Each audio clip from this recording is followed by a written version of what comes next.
మీకందరికి కూడా ప్రభు అయిన యేసుక్రీస్తు పేరిట శుభములు తెలియజేస్తున్నాను.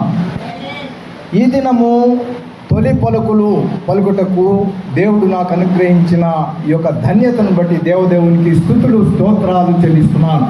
ప్రియ దేవుని బిడ్డలారా, ఒక లేఖన భాగాన్ని చదువుకుందాం. చూడండి, ప్రకటన గ్రంథము 5వ అధ్యాయము 9-10 వచనాలు. The book of revolution 5th chapter 9 and 10 verses. ప్రకటన గ్రంథము 5వ అధ్యాయము 9-10 వచనాలు. ఆ పెద్దలు, దేవునికి స్తోత్రం మహిమ కలుగునుగాక. ఆ పెద్దలు, నీవు ఆ గ్రంథమును తీసుకొని దాని ముద్రలను విప్పుటకు యోగ్యుడవు, నీవు వధింపబడిన వాడవై నీ రక్తమిచ్చి ప్రతి వంశములోను ఆయా భాషలు మాట్లాడు వారిలోను ప్రతి ప్రజలోను ప్రతి జనములోను దేవుని కొరకు మనుష్యులను కొని మా దేవునికి వానిని ఒక రాజ్యముగాను యాజకులను గాను చేసితివి గనుక వారు భూలోకమందు ఏలుదురని క్రొత్త పాట పాడుదురు. ప్రార్థన. పరిశుద్ధుడా, ప్రేమ గల తండ్రి, మీకు వందనాలు. ఈ లేఖనం భాగమును బట్టి మీకు వందనాలు చెల్లిస్తున్నాం. దీనిలో నుంచి నాతో మాట్లాడండి. పెదవులను ముట్టండి, కాల్చివేయండి, మస్తిష్కాన్ని ముట్టండి. కేవలం మీ తలంపులు వచ్చుటకు సహాయము చేయండి. వినగలే హృదయము, గ్రహించగలిగే మనస్సు మాకు అనుగ్రహించుమని యేసు నామములో ప్రార్థిస్తున్నాను తండ్రి. ఆమేన్. హల్లెలూయా. కనుక ప్రియ దేవుని బిడ్డలారా, గత వారమంతా కూడా మనము పరిశుద్ధ వారము గుండా వచ్చాము.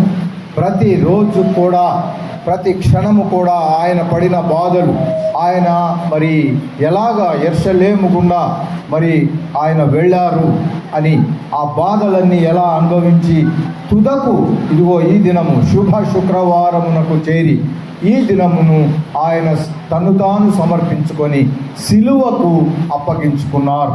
ఆయన ఎవరు సిలువ వేయలేదు, కానీ ప్రియా దేవుని బిడ్డలారా, తనకు తాను సమర్పించు ఆయన ప్రాణము పెట్టుటకును ప్రాణమియుటకు ఆయనకు అధికారము కలదు అని లేఖన భాగం చెబుతుంది. కనుక ప్రియ దేవుని బిడ్డలారా, అయితే దీంట్లో మరి తొలి పలుకులు అంటే ఇవన్నీ మనకు మరి 7 మాటల గురించి దైవజనులందరూ ఉన్నారు. మరి వాళ్ళందరూ కూడా బోధిస్తూ ఉండగా మనమందరం వినబోతున్నాము. అంతకంటే ముందు మనము సిద్ధపాటు కలిగి ఉండాలి. ఏమి 7 మాటలకు మనము వినబోతున్నామనే, దేనికోసము అసలు క్రీస్తు సిలువలో ఎందుకు వేలాడి చనిపోవలసిన అంత అగత్యము ఏమి ఏర్పడింది అనే విషయాన్ని మనము కొంత ధ్యానిస్తూ ముందుకెళ్దాం. ప్రియ దేవుని బిడ్డలారా, ఈ దేవుని కొరకు మనుషులను, చెప్పండి ఆ మాట, దేవుని కొరకు మనుషులను ఏం చేస్తున్నారు? కొని అని వాక్యంలో ఉంది. అందరు చెప్పండి ఆ మాట, కొని. ఆంగ్లంలో for you and by your blood you ransom people of God అని వ్రాయబడి ఉంటుంది. కొంటున్నారు ఇక్కడ ప్రజలను. ఇందాక దైవజనులు మరి అయ్యగారు మాట్లాడుచు, గాబ్రియల్ అయ్యగారు మరి కొన్నారు, తన స్వరక్తం ఇచ్చి మనలందరినీ కొన్నారు. మనం ఏదో యాదృచ్ఛికంగా ఇక్కడికి వచ్చేసి ఈ యొక్క 7 మాటలు వింటున్నాం అనుకుంటున్నారా? ఇక్కడికి వచ్చిన ప్రతి ఒక్కరిని కూడా దేవుడు తన స్వరక్తం ఇచ్చి కొని ఉన్నాడు. ఆమెన్. హల్లెలూయా. దేవునికి మహిమ ఏ ఒక్కరు కూడా నన్ను కొనలేదు, నేను వట్టిగానే ఉన్నానని అనుకోవడానికి వీల్లేదు. సహోదరి సహోదరుడా, ఆయన కొనడం మూలానే ఈ దినం మనం సజీవంగా ఉన్నాం. ఆయన కొనడం మూలానే ఆయన ఆలయానికి రాగలిగాం. అనేకులు ఉన్నారు, వారు మట్టికి మట్టి అయిపోయారు. అయితే నడవలేని స్థితిలో కూడా, ఇదిగో ఈ ఆలయానికి రాలేని స్థితిలో కూడా అనేకులు ఉన్నారు. సహోదరి సహోదరుడా, అయినప్పటికీ ఎంతగా దేవుడు మనకు మేలు చేసి మంచి ఆరోగ్యం అనుగ్రహించి 2 కాళ్లపై నడుస్తూ నడుస్తూ నడుస్తూ ఆయన సన్నిధికి చేరగలిగే గొప్ప కృప మనకిచ్చారంటే అంతకంటే ఏం కావాలి అయ్యా?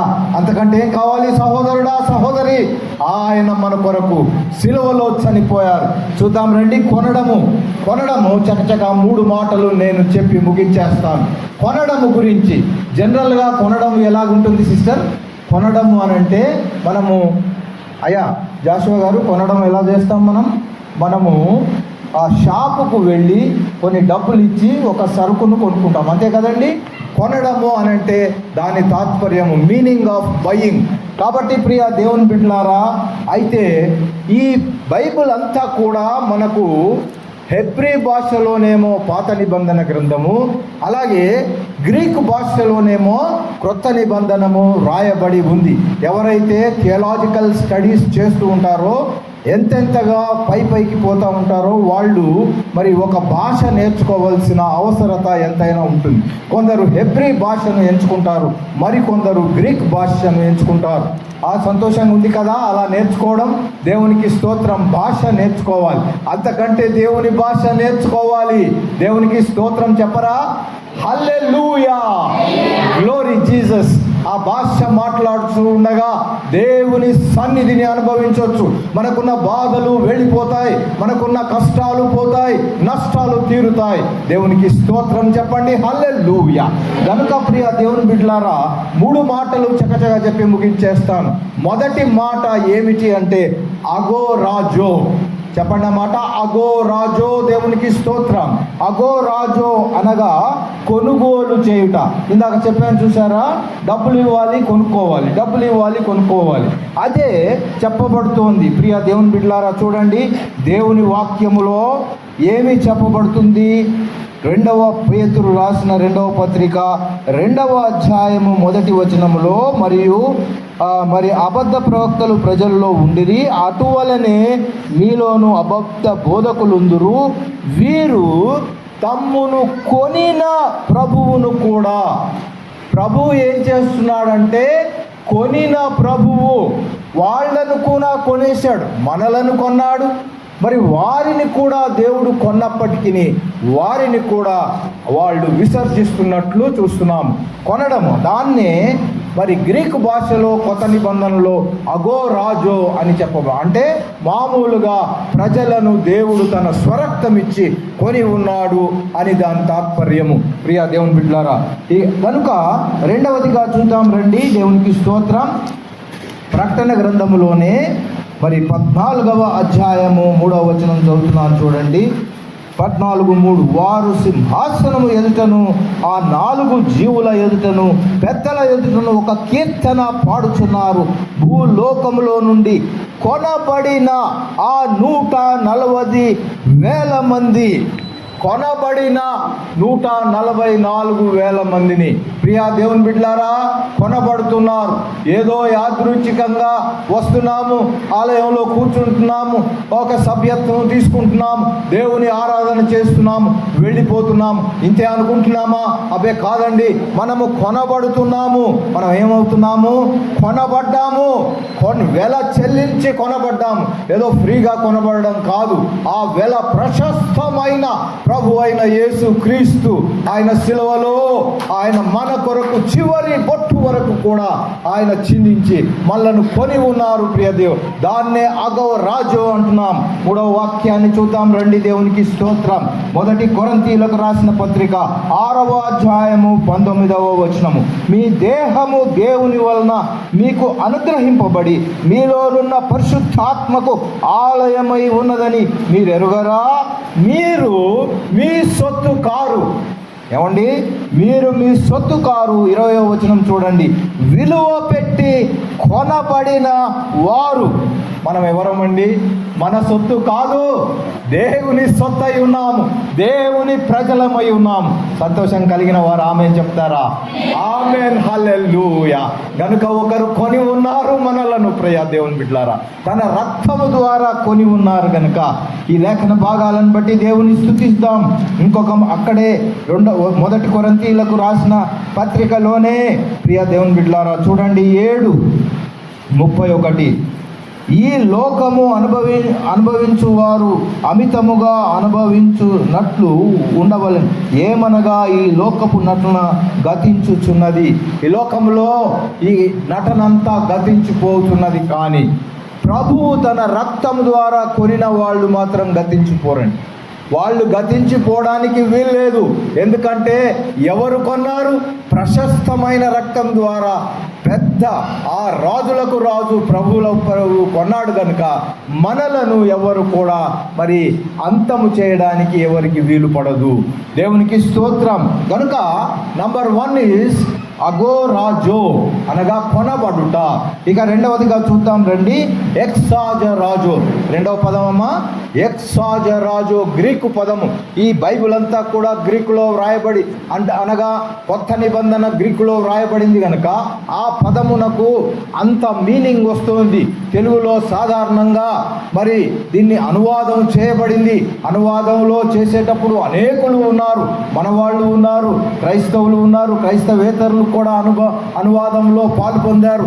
బ్రాహ్మిన్స్ పండితులు కూడా దీంట్లో సహాయం చేశారు. కనుక ప్రియ దేవుని బిడ్డలారా, ఈనాడు తెలుగు మరి తర్జుమా మన చేతుల్లో ఉంది. అయితే దీనికి మూల భాషలో గ్రీకులో ఎక్సాజరాజో అని చెప్పబడింది. చూద్దాం రండి, హోషేయ గ్రంథము 3వ అధ్యాయము 2వ వచనము. హోషేయ గ్రంథము 3:2 తీసిన వారు చదువుతారా? హల్లెలూయా. కాగా నేను 15 తులముల వెండియు ఏదుము ఎవలను తీసుకొని దానిని కొని. ఇక్కడ దేవుడు ఏమంటున్నారంటే హోషేయతో, హోషేయ నీవు వెళ్ళి ఆ స్త్రీని కొనుమంటున్నారు. ఆ స్త్రీని కొనేటప్పుడు డబ్బులు వెల చెల్లిస్తున్నారు. చూడండి, కాగా నేను 15 తులముల వెండి, so I bought her for 15 shekels of silver and a homer and a lint of barley. కాబట్టి ఆయన వెళ్ళి ఆ స్త్రీని కొనుక్కుంటున్నారు. ఆ పాపం అనే బజారులో ఆ స్త్రీని కొనడము మనము చూస్తున్నాం. ఏంటి సిస్టర్, పాపం అనే బజారులో మనం ఉంటున్నప్పుడు దేవుడు తన వెలను చెల్లించి అక్కడి నుంచి కొంటున్నాడని దేవుని వాక్యంలో ఉంది. హోషేయ గారు అదే చేస్తున్నారు. ఆ యొక్క స్త్రీని పాపమను బజారులో వెల చెల్లించి కొంటున్నారు. ఒకానొక దినాన మనము కూడా మన పాపాలలో ఉంటున్నప్పుడు, సహోదరి సహోదరుడా, మన తప్పుల్లో ఉంటున్నప్పుడు, మనము దేవునికి దూరస్తులుగా ఉంటున్నప్పుడు ఆయన స్వరక్తం ఇచ్చి మనలను కొంటున్నారు. ఎక్కడి నుంచి? పాపమను బజారులో మనం ఉంటున్నప్పుడు. అనేక సందర్భాల్లో దేవునికి దూరస్తులం అవుతాం. దేవుని సన్నిధిని వీడిపోయి లోకంలోనికి ఆ యొక్క సాతానుడు ఈడ్చుకుంటూ వెళ్ళినప్పుడు అక్కడి నుండి దేవుడు తన స్వరక్తం ఇచ్చి మనల్ని కొని తీసుకొని వస్తున్నాడు. దాని తాత్పర్యము అదే. కనుక ప్రియ దేవుని బిడ్డలారా, దేవుని రక్తం ద్వారా కొనబడిన వారు, దాన్నే మనము ఎక్సాజరాజో అంటాం. చెప్తారా ఎవరైనా బిగ్గరగా? ఎక్సాజరాజో. దేవునికి స్తోత్రం. ఇక 3వ మాట మనము చూద్దాం రండి, దాన్ని లుట్రు అంటాం. ఏమంటాం సిస్టర్? మీరు చెప్పండి. లుట్రు చెప్పండి. లుట్రు. దేవునికి స్తోత్రం. వెల చెల్లించి విడుదల చేయుట. వెల చెల్లించి విడుదల చేయుట. రండి చూద్దాం. లూకా సువార్త 24వ అధ్యాయము 21వ వచనాన్ని చూద్దాం. లూకా సువార్త 24:21. ఇశ్రాయేలును విమోచింపబో వాడు ఈయనే అని మేము నిరీక్షించి ఉంటిమి. ఇక్కడ ఏమంటాడు ఆంగ్లంలో చూడండి, but we had hope that he was the one to redeem Israel. కాబట్టి విమోచన క్రయధనంగా మన కోసము ఆయన వెల చెల్లించి కొని వచ్చారు. బజారులో కొన్నప్పటికీ బజారులో కొని బజారులో వదిలేశాడా సిస్టర్? అబ్బే కాదండి. బజార్లో వదిలేశాడా మనల్ని? బజార్లో కొనేసి ఏదో కొన్నాంలే, నీ పార్ట్నర్ నువ్వు వస్తే రా, లేకపోతే అక్కడే ఉండన్నాడా? అది కాదు. He has redeemed. అక్కడ కొని దేవుని సన్నిధికి తీసుకొని వస్తున్నాడు.